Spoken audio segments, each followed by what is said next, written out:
Dive into the charm of Hoi An, a unique UNESCO gem where ancient streets tell tales of a rich past. Join us for this unforgettable excursion as we wander through the timeless streets, taste local delights and immerse ourselves in the vibrant and diverse culture of this ancient, enchanting town.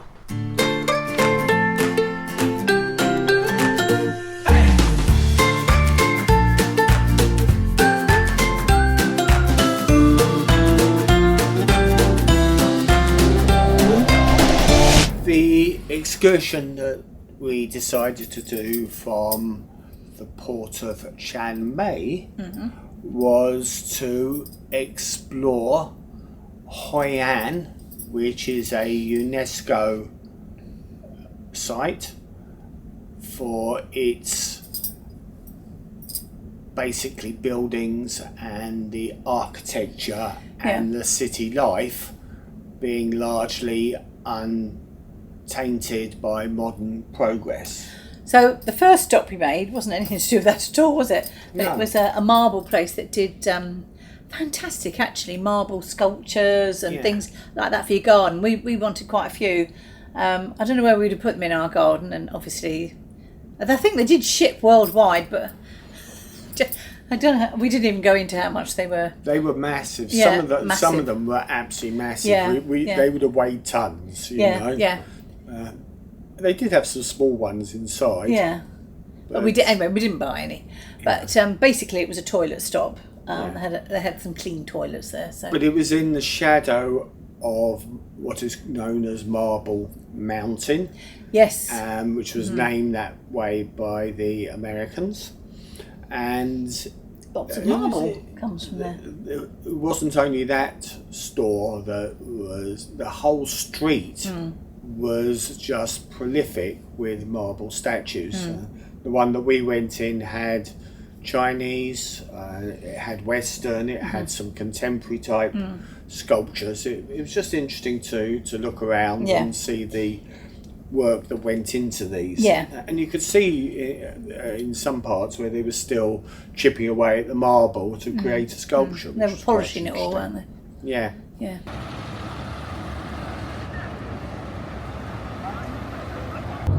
Hello. Today we're going to Hoi An Merchant Town. See what that's like. And en route we're going to Danang, which is apparently a blend of Western and Eastern cultures in the building. Should prove quite interesting. I look dreadful.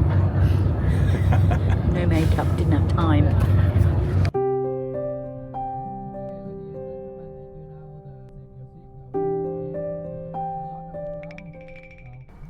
So we're leaving the port of Chiang Mai, which is a general port but suitable for cruise ships, and it's located in the middle of Vietnam with easy access to places like Singapore and Hong Kong. We're on our way now to Hoi An, which will be a 2-hour drive. One of the things that we like to do as we go along is to peer out of the coach windows and take in the local scenery, because it tells you a lot about the country that you're in just by looking at the people and the cars as you go along.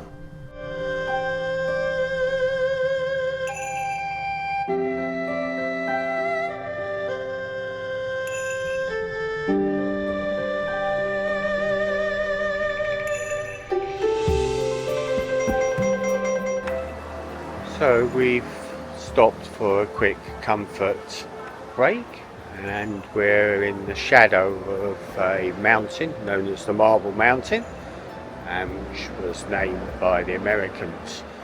And all along this street on one side, every single shop sells marble carvings, presumably marble from the mountains.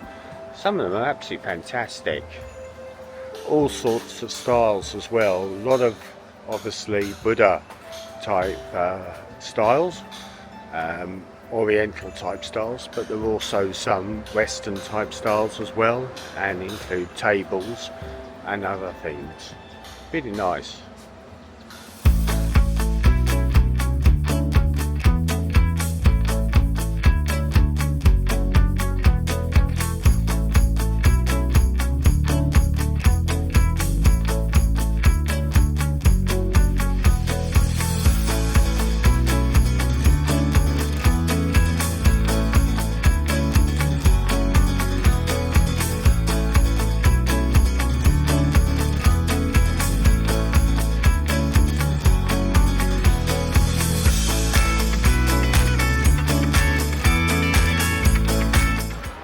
mind you, if the intention is for us to make some purchases, I somehow think these are going to be a little bit heavy to bring on board as hand luggage.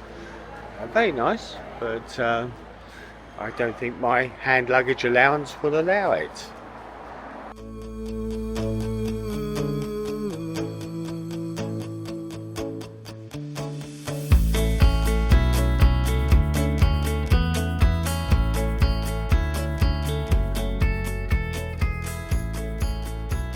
So from there, we went to Hoi An right, okay. itself. And the first thing we saw, it started raining as well, Yes. didn't it? We forgot to mention that. And so the tour guide handed out all those plastic kind of. We've got them ourselves, and we didn't take them with us. No. So we all looked ridiculous in these things, and we went to this place where they make all the silk thread. And we saw the silkworms and how they do it and boil it all up and make the silk thread, didn't we? They had some beautiful pictures there. And how they make it and do it. Yeah. And then you saw the ladies doing all the stitching. And I have to say, there were some absolutely beautiful ones. There was one we both really liked, didn't we? It was on a black background with like white stitching. And it was like a Vietnamese man. And anyway, but the price was about $1,400 US dollars. Yeah. So we thought, no. But it was intriguing because they're sitting there with a photograph of what they have to produce. Yeah, and then they're just sewing. And then there's a sewing. Very, very clever. Very interesting. That was interesting. That was interesting. Yeah. So after our comfort break, we all jumped back in the bus and headed off in pursuit of Hoi An.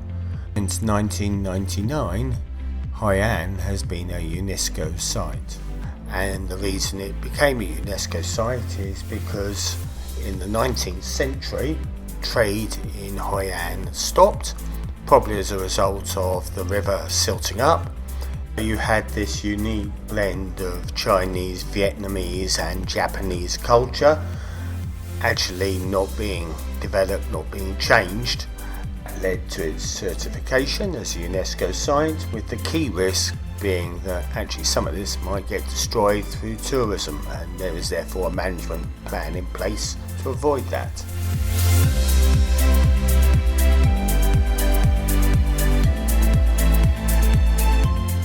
So, with the benefit of hindsight, it would have been far better not to have worn these raincoats, as they didn't really actually give us much protection, and the distance was short and we only had to take them off when we got there.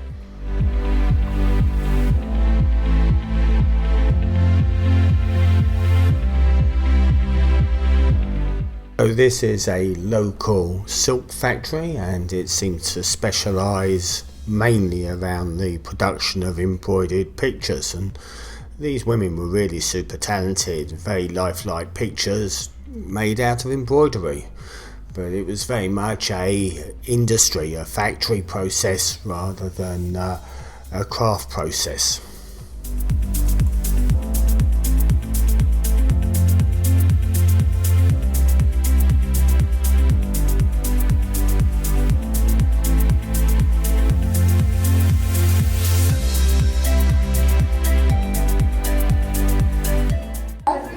About 600 to 1,000 meters long of silk thread. We can make 3 kinds of silk: raw silk, taffeta silk, and finer silk. To make a raw silk, we spin the silk thread by hand, like this, and then twist them together, so we make a thicker silk thread, and it has a knot on it because it's a raw silk. It's the best quality of silk.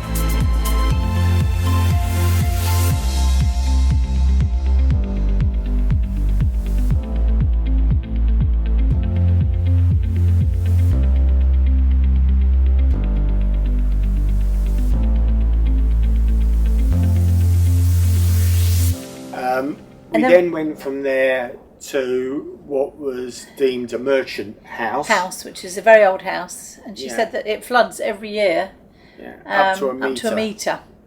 So the bottom of it was all like just stone flooring, wasn't it? But it was very, very old, and just a traditional sort of Vietnamese house. And they was were nice. making tablecloths and Yeah, napkins yeah. in They're there. always trying to sell you something, you know. Yeah. So that was nice. I went up the stairs. You did, I didn't, because there was people going up and people coming down at the same time. And I'm not very good with stairs, so I thought, nah, I'm going to sit this out. But you went up there, didn't you? It's a combination that wouldn't probably work. It wouldn't have worked with me. But it was an old house. I think it Yeah. was 15th century, if I remember rightly, from Yeah. what they said. And it was interesting to have a look at the way it was constructed And the family still owns it, doesn't it? You know, Yeah. carrying on the generations. And then from there, we went for a meal. We went for a meal, and To which a was all Viet- included in the tour. To a Vietnamese restaurant. Yes, yes. So what did we have, Steve? Can you remember? We had some kind of soup, wasn't it? We had a soup, A clam soup. clam, and we had a crab. Some crab was in it as well. Was it in the soup? Yeah. I don't like clams really, so I missed that bit out. And then we had chicken, Yeah. like in a batter type thing. Squid stuffed with pork. Squid stuffed with pork. A chicken you didn't dish. Joanne didn't try the squid. Yeah, stuffed with pork. I've had stuffed squid before. I've actually even made it actually. Yeah. And you quite liked it, but I'm not keen on it myself. I have tried it before, but anyway. What else did we have with that? We had pork and chicken. Yes. And rice. Yeah, rice. Very and the flavourful. vegetables like beans and onions and stuff, wasn't it? It was all very flavourful. Actually, Yeah, it was nice to try traditional Vietnamese food. And you could either have a can of Coke or you could have a bottle of beer. water or a beer, wasn't it? Yeah. Or a beer, but we had a Coke. And then for dessert, it was ice cream, wasn't it? Yeah. With nuts and things, and it was It something was else. just like What a was it? sorbet, wasn't it? Yeah, but what else was there? Fruit. It was different kinds of fruit, wasn't Yes. it? Yeah. That was very nice, very refreshing and welcoming. And then from there, we could just walk around. He took us a lot. So there was a Japanese covered bridge, which I read some reviews on, but apparently it was going through restoration. Yeah. Which actually meant it had bars all round it. It was completely covered in corrugated iron. And actually, if it was a covered bridge, it was no longer covered. It was, everything had been stripped back to the It'd be nice walls. eventually. No roof on it at all. Yeah, it'd be nice eventually. And it was all being redone. Yeah.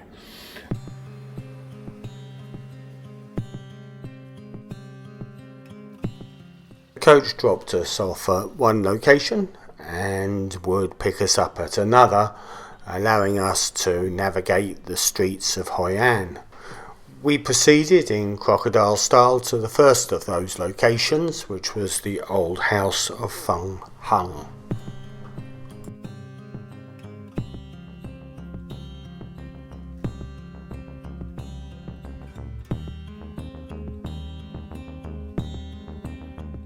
So this house was built in the 18th century and is now over 240 years old.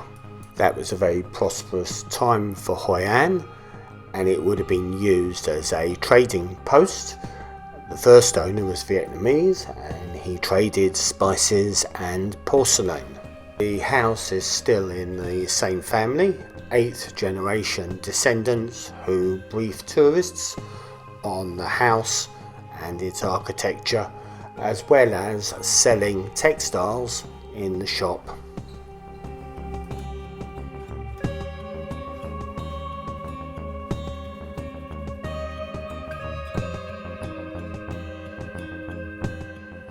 The Japanese covered bridge was originally built by Japanese merchants in the early 1600s. Over the years, more detail has been added, so it is now a fusion of Japanese, Vietnamese and Chinese architecture. Now it's clearly under significant renovation.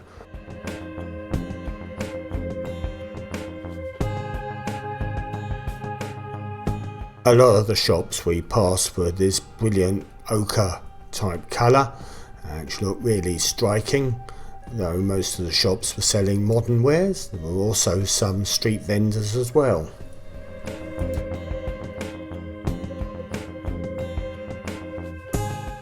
So between the 15th and 19th century, Hoi An was a major trading port, and it became one of the first areas where Chinese people did business and settled down. And as they settled, they built a number of assembly halls, 5 in total, and those were for both gathering and trading. The whole assembly hall was made in China and transported to Vietnam by boat, and was then erected in Hoi An, which is very unusual. So there are 3 very distinctly different zones in this assembly hall. The first being the actual gate or public campus, which is made of stone and wood. The second being the main hall, which features 3 different altars. And then the last is the backyard, which is situated behind the main hall.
The Sa-hun culture was a culture in modern-day central and southern Vietnam that flourished between 1000 BC and 200 AD.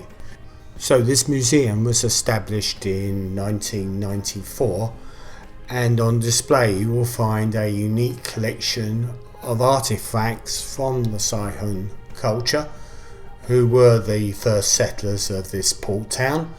And they basically cooperated and traded with countries in Southeast Asia, South India and China. And this collection provides a valuable set of information about the inhabitants and related burial customs.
By this time we were all starving, and it was time for lunch, which was brilliant. So we actually had lunch at the Morning Glory, and you can see here what our menu was.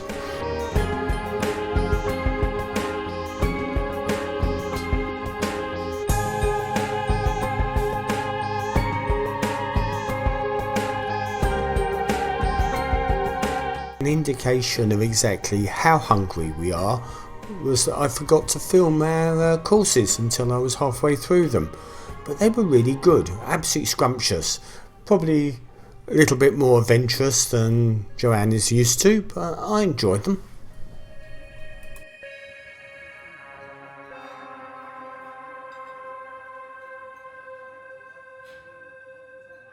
It was the biggest market, honestly. It went on for streets and blocks and God knows what. And we were allowed to just, had about an hour, was it an hour and 45 minutes or something? Yeah. To do our own shopping. So Steve bought a couple of shirts, didn't you? Mm-hmm. They were 16 American dollars. They'll take dollars or, what's the Vietnamese money? Dong or American dollars, so we paid in American dollars. So you got a couple of shirts for about $16 each. But I must show you this, my shawl. Isn't this just beautiful? Look at it, with all the beautiful stitching and everything. But I didn't notice until it was 15 American dollars. When I got back, and I'm sure this is true, it's 100% cashmere. It is lovely and very soft. That's just stuck on. I don't think it really is cashmere, but it is beautiful and soft and will keep me very warm on a cold evening when I get home. But it is all beautifully stitched and everything. It's lovely. So I bought that and a couple of other tops and things. But the market was lovely. It was a lovely market. I mean, you did nearly get run over every minute. There was lots of motorbikes. Yeah, but you have to get used to it. We've sort of got used to it now, haven't we? Well, the motorbikes, if they didn't have a horn... Yeah, if you hear a horn, look round just to make sure. But we sort of got used to that. I was terrified at first. Mm-hmm. But it was a lovely market and you could get some really, really, really good bargains. And they had sold lovely leather handbags and things. And... Gucci bags and loads of. I'm sure they were real. But you could get all sorts there. But they did have some lovely leather, just plain leather bags and stuff, and belts, and you could have suits made. In fact, I think if Steve had longer and not just like an hour, he might have had a suit made. But I think even for them that was a bit too quick to make it in an hour. But they had some really nice things there. It wasn't trashy stuff. It was nice. So we thoroughly enjoyed that, didn't we? Yeah, and you got these street guys that spent the whole time trying to flog us. Pop-up cards. Oh yeah, everywhere you went, they were beautiful Christmas cards and all sorts of things that like pop up, but there was just so much, and they just kept on and on about you buy. And I just no, I don't want to buy it. I mean, I would have. Not, if it had been anywhere else, I probably would have done. But they do keep on, trying to sell you things. Fair enough. But we also went to a little temple, actually, just before we went into the market. There was a little temple that we walked in, which was very nice. Yes, we forgot about that. Yeah. So that market, what was it called again, Steve? It was Hoi An. Hoi An, Hoian. Yeah. Merchant market. Really, really worth going to. People were eating and everything seemed to be fine. I think it is a bit more touristic, especially the other one the other day. Really colourful, actually. But really nice, and you can get quite a few bargains. I mean, you got a couple of lovely shirts. Silk and cotton. And you can get silk scarves and the silk scarf, they actually made it on the premises and you could see it being made. And so we asked how much one was, and it was $113, which we thought, okay. But it was, we saw it being made, so I can understand why it would be that amount of money, but they were beautiful. I didn't buy one of those.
and then we got back to the coach, didn't Yeah. we? But there was quite a bit of walking, and I was absolutely tired out by the time I got back to the ship. And There was then a we lot of went walking. to the beach. We did, forgot that bit. Yep. Yeah. Again, yeah. Danang Beach, Yes. which was the one where the American soldiers used to relax. Yeah. I think they called it the Crimson Beach because of the sunsets that occurred. Yeah. Casting a very But red of course, glow. when we were there, what happened? It was raining. Poured down, and the tour guide said, if anybody wants to get off to take a picture, nobody got up except him. He got off and took some. No, someone photos. else did. And then one other lady got off, but that was it. Everybody else stayed on the bus. Yeah. So yeah, So you will see some very rainy pictures of the sea. of a beach, and if you want to know any more, that's the rationale behind But I it. could imagine it's very nice when it's sunny. Yeah. Yeah. We are actually coming into winter season. Yeah, it's too hot. Particularly in North Vietnam. It's But they a lot were saying colder. that it gets up to well into the 40s Yeah. here. In the summer. I know I couldn't do that. I don't think 32ish is too hot for me. I like it about between 22 and 26. That's my limit, really. You're always moaning I about know, the I'm weather. always moaning I about take the you weather. to Scotland and you moan about the weather. I take you to, I know, but it's never quite just spot on. you know. I'm never happy. And then, having done the beach, we returned Then we back. returned back to the ship, didn't we? Yeah. That was a long day, actually. It was over 8 hours, wasn't Yeah, it? it was probably more They like said 9. 8 hours, but it was more than that. Yeah. It was a long day, and I got a blister, Which is a tragedy. It is a tragedy. If you've got other walking tours to do, but it's okay. Our journey back was the same way that we'd come. It was fairly overcast, and we had periodic showers as we made our way through.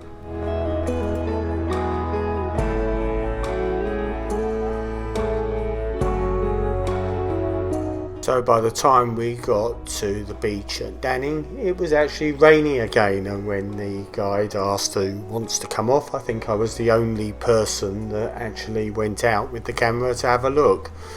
There was some surfing going on, which was nice, but the rest of the beach was fairly deserted.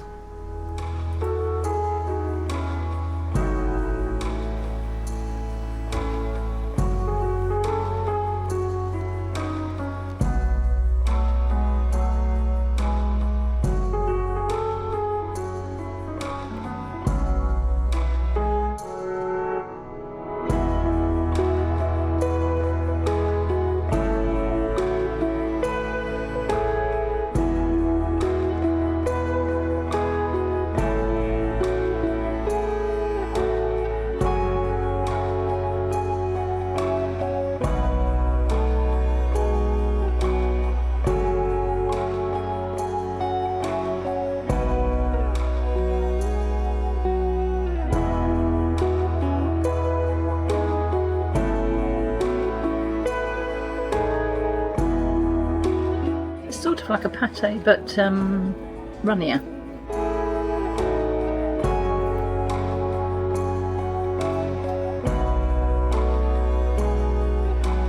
And what's that? It's a chicken liver custard. It's a What bit like makes it a custard? It's runnier. yeah, it's a bit like a pate, but it's a bit runnier. Oh, okay. And this is octopus, grilled Mediterranean octopus.